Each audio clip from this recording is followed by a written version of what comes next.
Albert and the Land Crab, taken from It's a Rum Life, Book 3, Ivy House, 1970 to 1984. Chapter 17. This happened in about 1974.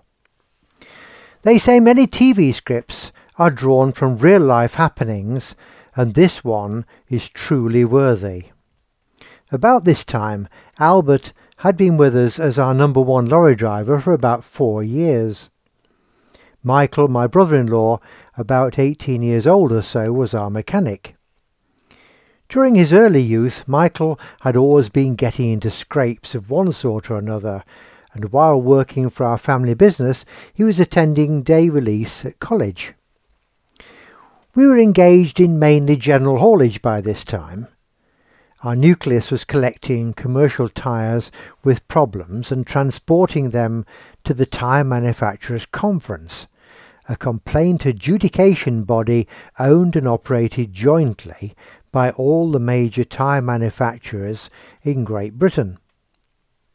Albert was mainly on potatoes. We had a contract with John Hobster & Co., a leading potato merchant in Boston, and ran their number 6 lorry. This meant that every day the 6th load, and wherever it needed to go, we took it, and were paid appropriately by the mile.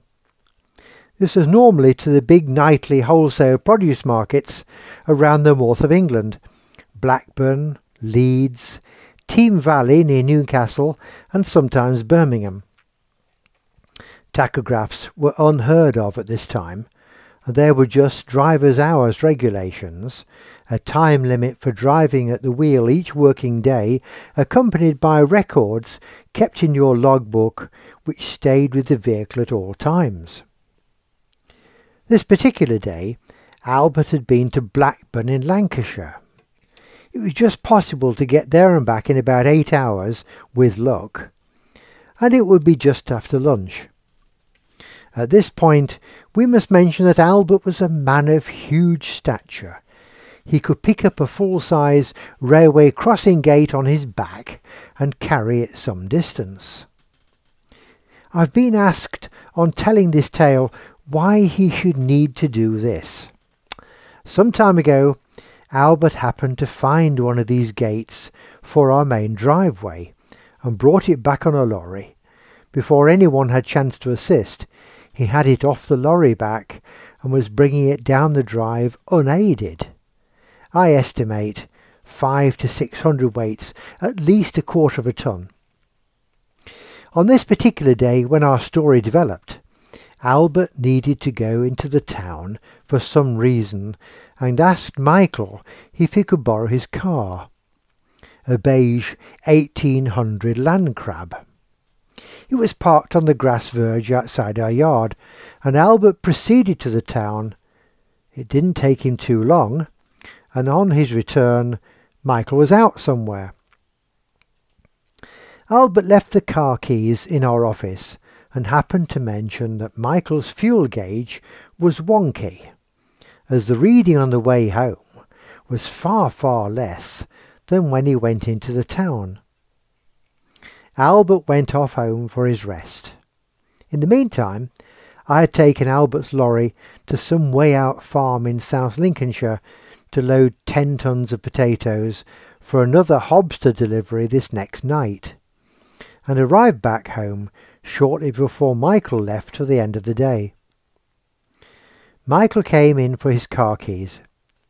Only a minute or two passed and Michael was back. "Where's my car?" he exclaimed for all to hear. "The car outside looks like mine, but it isn't. Apart from the key being stiff in the lock and the colour being the same, its registration is totally different." Michael was highly agitated.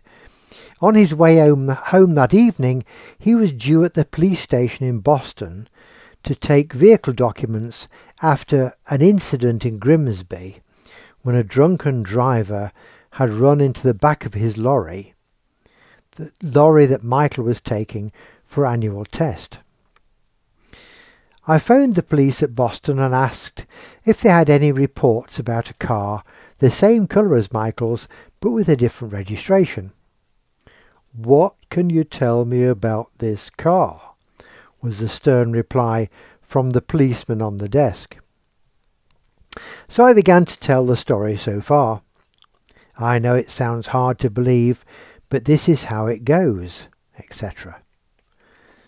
"I think Mr. Whitehead," Michael, "had better come straight to the station with this car," the policeman insisted. Michael managed with difficulty to get into the car with his key and start it up. If you saw Albert, I know he would not mind me telling you that not much resists his touch. Michael's car keys had almost fitted this other car, and Albert's strong arm had done the persuading. The rest of the story we heard from Michael later in the evening. His journey to the police station was uneventful, which was a surprise considering what happened to that particular car's actual owner even later in the day. Michael produced the lorry documents he had promised to deliver originally and told the story of Albert's journey to Boston earlier in the day. They let Michael out again. I suppose the story was so incredulous it had to be true. Michael recovered his own car from the town centre car park and went home. The police contacted the owner of the other car, who collected it from the police station and began to travel to his own home in Freeston, a small village about 3 miles out of the town to the east. This was by no means the end of our story for the poor chap who owned the other car, the other 1800. On his way home he was spotted by a police patrol car. After a brief chase he was stopped and told he was driving a stolen vehicle. "Of course," he said, "I own it, and I reported it stolen earlier in the day. I've just collected it from the police station." This was all before police had personal radios. In fact, many patrol cars didn't have radios either. "You'll just have to come back to the station and explain yourself, please, sir," or something like that was how the story then developed. Our poor, suffering, beige 1800 owner had to go back to the police station and verify his story. How many miles that car actually did that day I do not know exactly, but if only it could tell the tale. The story does not quite end here. The reason we know the car owner's side of the story is that the very next day 2 ladies were talking while working together at a vegetable pack house just out of the town. One was Albert's wife, and the other lady's husband owned a beige 1800 and had the most terrible experience the day before when his car had been taken away by mistake. Evidently, Albert had not noticed that 2 beige 1800s were parked side by side in the town centre car park. He had just chosen the wrong one. Albert being Albert, the car lock was no barrier apart from being a little stiff. We hope you've enjoyed this story, brought to you by Cracker Books, written and read by Keith Sanders. Can we ask you if you like the video and story you've been looking at, you could give us a like please on this YouTube channel, and also if you subscribe, it doesn't cost anything, then YouTube would let you know just as soon as we produce something else, and we produce something most weeks, often twice a week. By way of a little advert, you can actually access all Cracker Books publications by going to our website, which is www.crackerbooks.fr. Now that's easy to remember, isn't it? Now, we've had to change our website this year because the previous web host let us down, but this is the one we're using now. It's with a firm called Jimdo. We found it easy to use and we like how it works. So have a good look. Cracker Books, it's www.crackerbooks.fr. On there you can find the links to all our YouTube videos, audio stories, and there are 10 complete books, and they're all free to download. There's hours of entertainment. And thank you for joining us this time.